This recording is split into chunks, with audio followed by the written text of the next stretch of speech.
Welcome to another episode of Bright Headed Publishing Audiobook Book Club. I am your host, Kelly Morgan. I'm excited today to bring you another author, Chef Diana Riley. Now, Chef Diana is a chef and an author.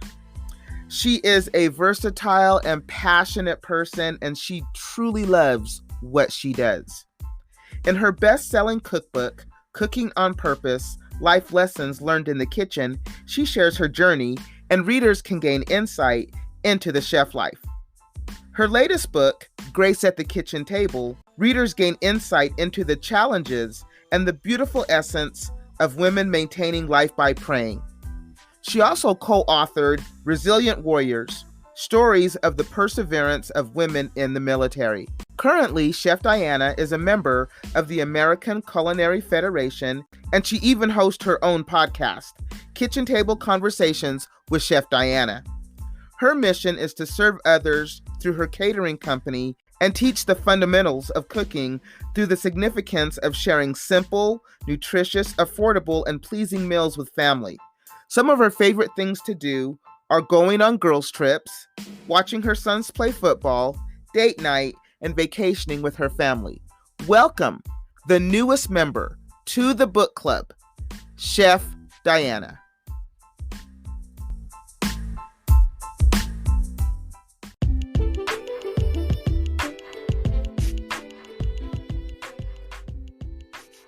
Thank you so much, Diana, for being here with me today on the podcast, being a member of the book club. We always love it when authors come through. I think what you do is really unique because you've managed to fuse being a chef and being an author into one. And so tell us about that. I'm sure that the listeners would be fascinated with your journey.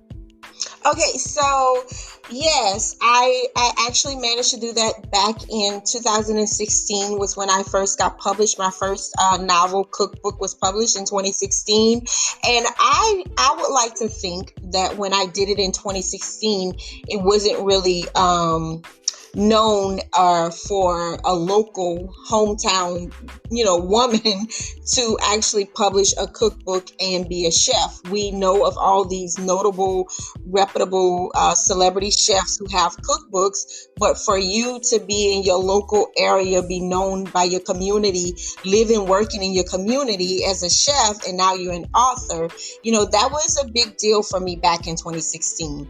So, and of course, I knew notable, reputable chefs who were cookbook authors because I went to school at Nicholls State University at Chef John Foss Culinary Institute. Of course, Chef John Foss is a notable, reputable, well-known chef and published cookbook author. And I also was under the instruction of Chef Marcel Bienvenu, who was another local, notable, reputable chef who was a cookbook author. And then come along me, at the school, as a culinary arts student, where my inspiration come from to write the book. That is where part of my inspiration came from, being in culinary school and being surrounded by these great chefs under their instructions. It helped me further my passion and fuel that writing that I did in my cookbook. When I wanted to write, I didn't know what I would write because I believe I have the gift of writing. But I knew I had to make it work for me and who I am and what I do. So the idea was okay, I'll write about me and how I got started, but I'll put a little twist on it and put some recipes in this, and it'll be a cookbook. So when I started writing with that concept of what I wanted my book to be about, it was to help other aspiring chefs or aspiring entrepreneurs or culinary arts students or, just someone who just were interested in what it's like to become a chef. So that's where the idea come for writing my first cookbook. So the first cookbook isn't just recipes, it's a story and recipes? Yes, ma'am. It is not just recipes. It is a story with recipe, and each chapter of the book has a theme recipe. For example, one of my themes of recipe is chapter by chapter, and then I put a theme in it. And one of the themes were it takes time. Cooking takes time. It takes time. So with those recipes, I found recipes that have time, the herb thyme in it. So yeah, that's how it came about. I have another theme where it's Louisiana, Mama's Kitchen. So I have a whole section dedicated to recipes from, my family, my hometown in Louisiana. I have Mardi Gras king cake, red beans. So yeah, that's how that worked. So as an author, did you always know that somewhere in your life that you would actually write a book, or did the cooking, because most authors know that they've been authors for a very long time, right? And maybe they ignore it, right? Maybe they try to put it off, but it always comes back. That's absolutely correct. Yeah, I was going to say, you always knew that you wanted to write. I always knew I wanted to write. I just didn't know how that would come about or what I would be writing, because I always write. And I say in order to be a writer, you have to be able to read.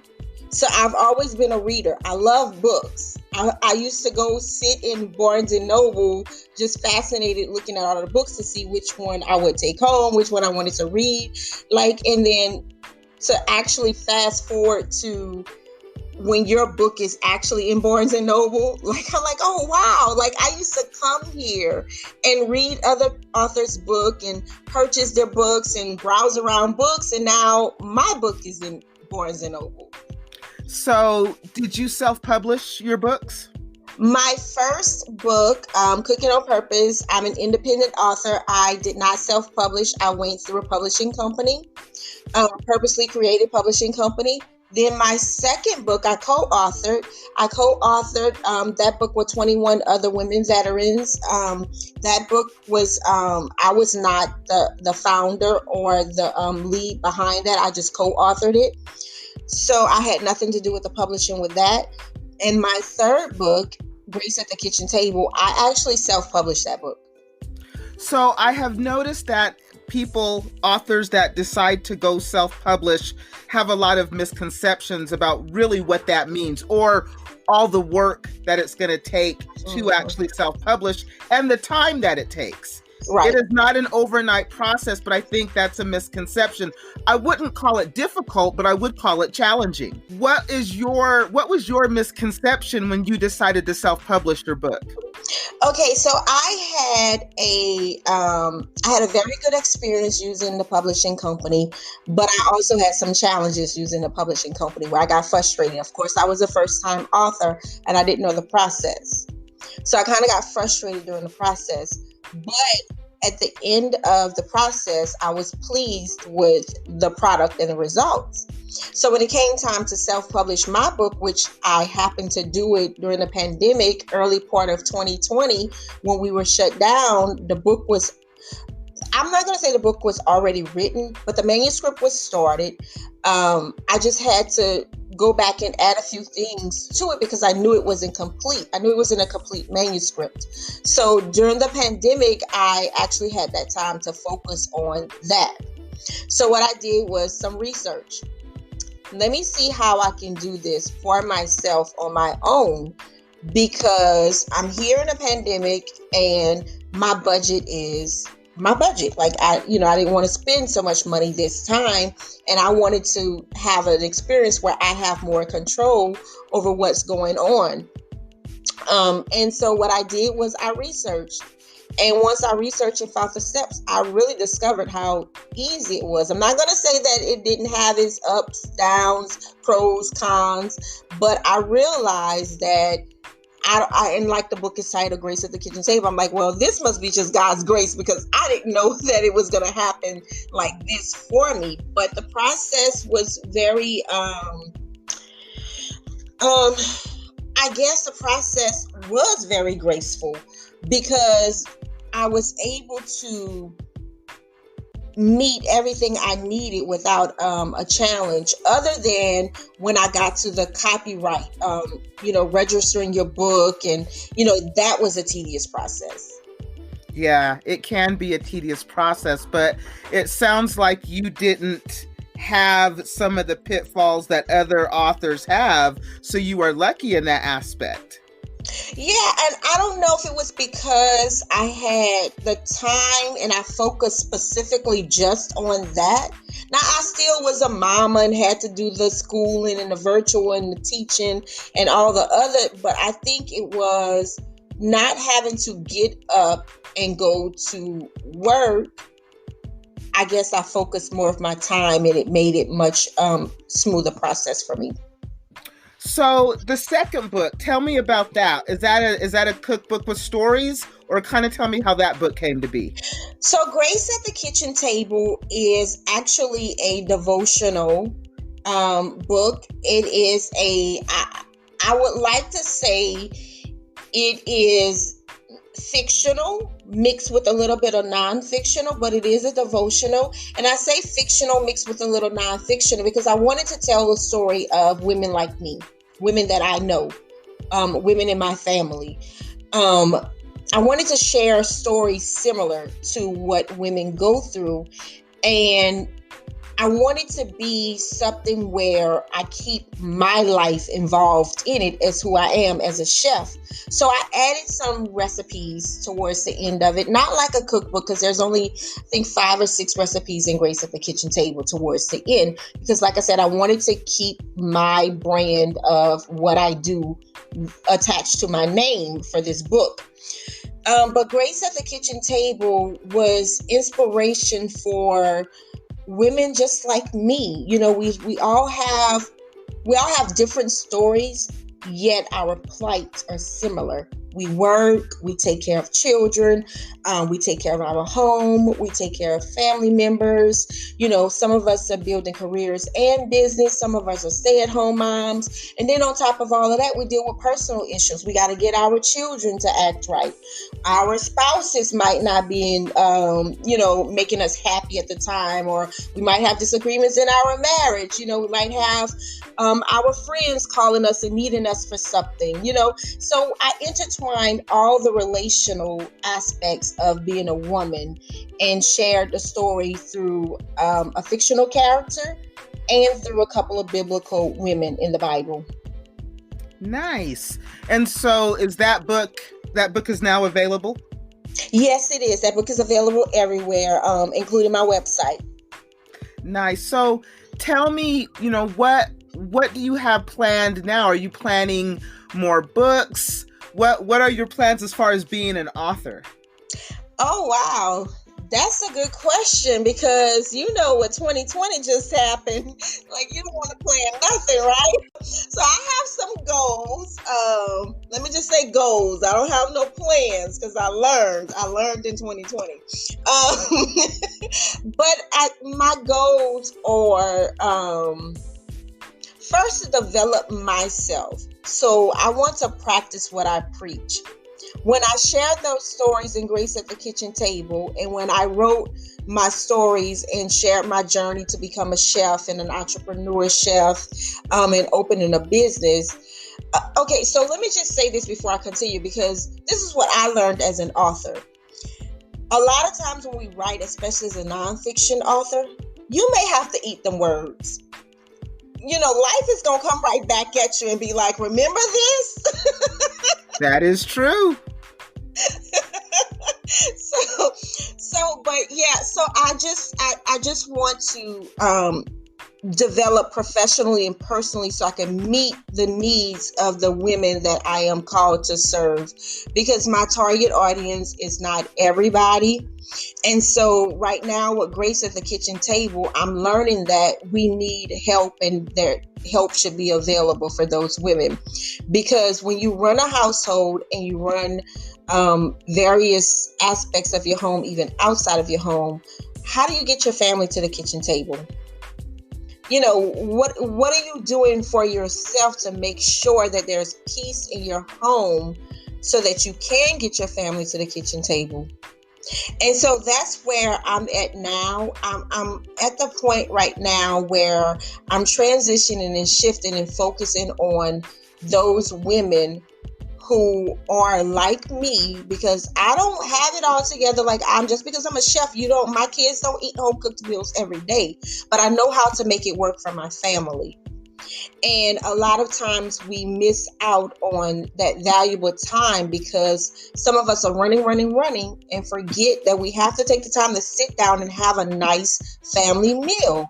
Even if you don't know how to cook it. That's why there are people like me. There's chefs, there's takeout, there are resources. So that's what I'm focusing on right now.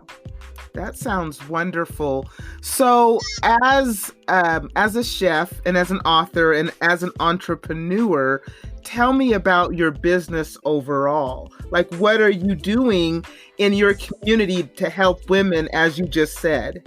So, in my community right now, I'm offering virtual cooking classes. The virtual cooking classes are an outlet that we can use to bring self-care and self-love back into our lives and not look at cooking as a chore, but doing something for yourself, something good to yourself.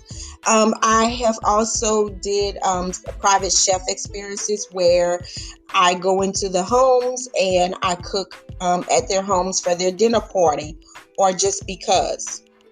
Right now, I'm working on a family meal service. We're in the process of right now of getting that family meal service up off the ground because COVID kind of put a stop in it when I was just about to get it going, and I changed locations. So we've been, standing, like stalling, moving slowly, like a little wave in the water, moving slowly. But we'll get there. So that's what I'm working on right now, so that I can open to the community to serve more families. And here's another thing that I don't know if you knew about me. I'm this multifaceted woman, right? So I'm actually a teacher. I teach high school students. I'm a certified ProStart educator, and I teach high school students culinary arts. ProStart is a national 2-year program for high school students so they can advance into the culinary industry after graduated high school, whether they go to an apprenticeship, whether they go to college, or whether they go into an actual restaurant working in the field. They will have an advantage because of the ProStart program. So yes, I teach high school students too. I did not know you were a teacher, but that is fantastic. So because your cooking classes are virtual, anybody can log on, right? And Yes. do your cooking classes? Definitely, yes. Because I think that's really cool. I think it's so beneficial as a woman to take a cooking class for self-care is because you practice mindfulness. I know that when I go into a home or when I'm teaching a virtual cooking class or when I'm in my high school classroom and we're actually with our hands to the plow, we got our pots, we got our utensils, we got our ingredients. There's nothing else that's on my mind but the finished product. What I'm doing at the moment to create what I need. They say there could be a fire all around, but you ain't worried about it. Mm-hmm. That's exactly how I feel when I'm serving in the kitchen, when I'm cooking. Wow. So tell everybody the name of both of your books again and where they can get them. Okay, so Cooking on Purpose, Life Lessons Learned from the Kitchen is available at all retail bookstores, including my website. I'll give you my website before we close. And Grace at the Kitchen Table, Prayers for Alignment and Work in Life. Work Family Life is also available at all retail bookstores, including my website. And my website is www.bit.ly/Diana Riley, DianaRiley. And then I noticed that you had mentioned about how you co-authored a book. Do you want to talk about that one at all? Yes, Resilient Warriors. That is stories of 22 women veterans in honor of the 22 veterans who commit suicide a day, which is a lot. It's hard to think about, 22 a day. That's real hard to think about. But it was me and 21 other women. And we did that in honor for a nonprofit organization. And we share stories about how we overcome through our military experience. It sounds like a wonderful book. 22 stories from all women in the military. Yes. Women in the military. Yep, that's what it's about. So it's resilient warriors. It's the struggles of PTSD and reintegrating into civilian life. Became too much to bear. So 22 female veterans share their story of resiliency. So that is available on Amazon. The author is Shannon Whittington, and she does it because she gives back to a nonprofit. You also do a podcast. So tell us about that. Yes. So my podcast is Kitchen Table Conversations with Chef Diana. In that podcast, I talk to various women with various diverse background. Most of them are multifaceted women. We talk about their experiences in life. We talk about their experiences as an entrepreneur. We talk about their experience like working from home. So and during while we're sharing experiences, we give advice, we give suggestions, we talk about ways to overcome various things. I had an episode where I spoke to a medical doctor, and during the time of the pandemic, I recommend, if you don't listen to any episode of my podcast, go to the episode where we talk with the medical doctor. And in that episode, we talk about the effects on not taking care of yourself, your health medically. A lot of times in the African American community, we grew up with our parents where they may have had home remedies or they may have not went to the doctor often. And so they accepted disease and they accepted sickness, and it wasn't shared through generations on how to properly take care of ourselves to prevent these diseases. And during the time that we recorded the episode, it was when Chadwick Boseman passed away from cancer. So we talked about that as well. And this podcast, my podcast is usually for women, but this episode, I shot out some men because I wanted some men to actually listen to this episode, because we talk about that, and the medical doctor also gave her medical point of view on COVID at the time. Great. And it's called Kitchen Table Conversations, correct? Yes, Kitchen Table Conversations with Chef Diana. Fantastic.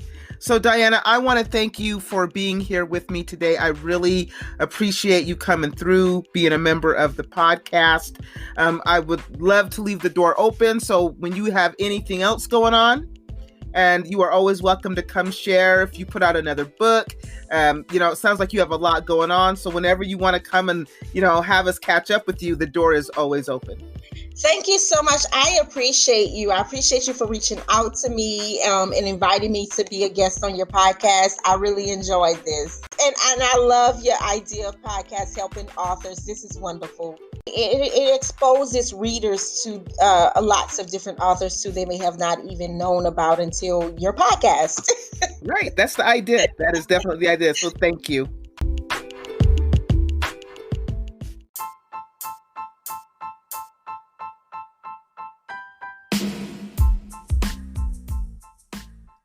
Thank you for listening to another episode of Bright Headed Publishing Audiobook Book Club. I have been your host, Kelly Morgan. We just wrapped up with Chef Diana. Chef Diana is a versatile chef and author. Both of her books are available on her website and Amazon, and the links are available in the podcast description. If you are an author or someone who supports authors like a graphic designer or an editor or even a publisher, we would love to have you on the podcast and become a member of the book club. It's really easy to do. All you have to do is email me at brightheadedpublishing@gmail.com. Again, that email is brightheadedpublishing@gmail.com. You can also get us on Facebook, Instagram, Twitter, and even LinkedIn. Oh yeah, there's also a YouTube channel, so check it out. Next week, a new author and a new member to the book club. Until then, as always, keep writing.